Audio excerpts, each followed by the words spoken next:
Yeah, do my lips look ashy right now? That's the struggle while acting black, is being on stage and then being ashy. I had to like die for like a whole 5 minutes in King Lear, but I was ashy while laying in the dirt, and I was like, don't let my lips bleed right now.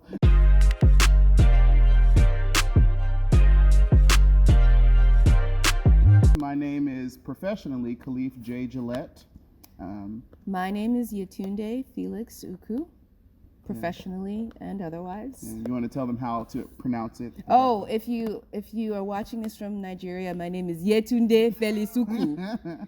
Yes. And if for some weird reason you're watching it from Belize, it would be Khalif J. Gillette. Oh, really? Yeah. I never knew that. Yeah, when we went to Belize, like everybody kept pronouncing it like that, and I was like, I thought that was a mistake this whole time. Yeah, so we've got all these topics that, we've put in our little grab bag, and we just pull them out and talk. This card says, acting/talking white. Let's seemingly switch really quick in a conversation from acting white to, talking white to talking black. Okay. So right now we're here inside of the theater, and I'm just really excited to like talk about these sort of things, and it's gonna be like some crazy ass shit that's going on, and like for real, I don't even understand what like they be saying this shit on that stage, but it's crazy. It's like for real. That was so flawless. Could you just make it a little bit more urban? Urban? Yeah, go again and make it a little bit more urban.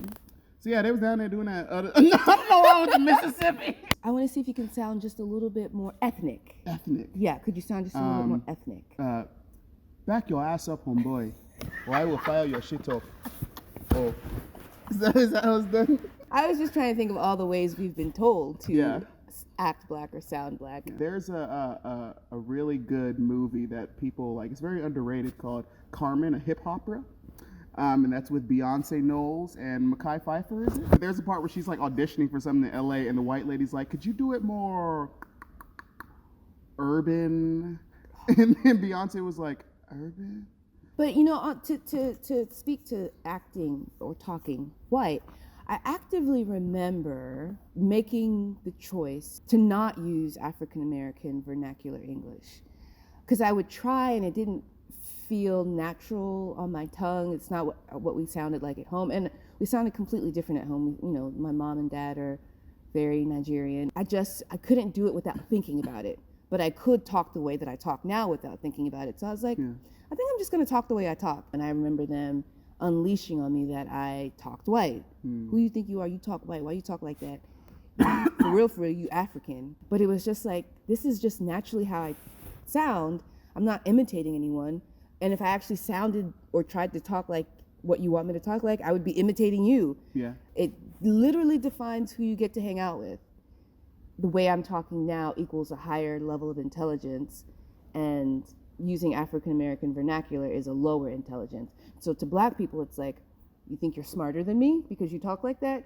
Go away. But I get it. I mean, I have ways of turning it up. Like when I get on the phone, Hi, how are you? When we're just joking around, it's like, why you sound so white? I mean, like it's just part of our psyche. Oh no, I was definitely called white boy by my family and like other people. It was in 4th grade. I don't want to blast her name on here. So we'll just use her first name. I was talking about something, and it was something along the lines of, yeah, that's how mines is. And then she was like, mines? And then she like laughed at me.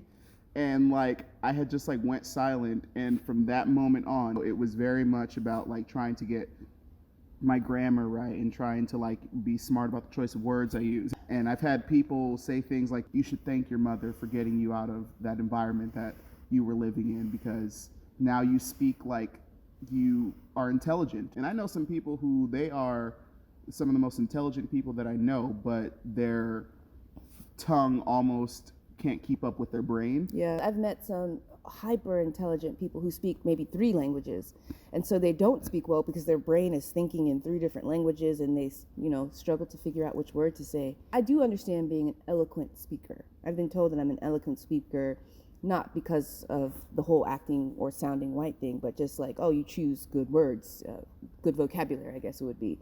But we all know the director or the piece or whatever it is that either want you to pick a side of the spectrum.